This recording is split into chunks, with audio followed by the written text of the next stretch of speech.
नाज़रीन खे अपडेट कंदालू अहम ख़बर है CTD जे टारगेट किलिंग सेल वॾी कार्रवाई करे जवाबदार शीराज के गिरफ़्तार करे वरितो है। गिरफ़्तार जवाबदार CTD इंचार्ज अॻूणे SHO लांडी सादत भट्ट ते हमले में मुलविस है।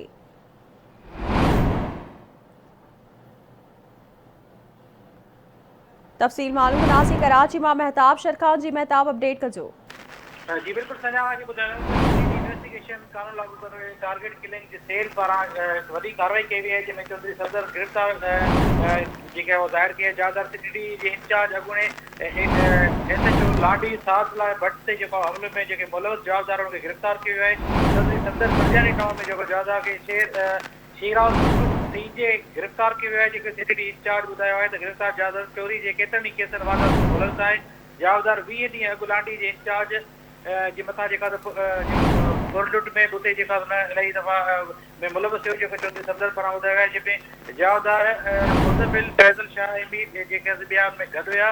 उन दौरान पुलिस एहलकार जेको जे मथां जेको उनखे चैलेंज कयो उनखे मथां हमलो बि कयो जेको पुलिस एहलकार हमज़ा जेको ज़ख़्मी थी पियो।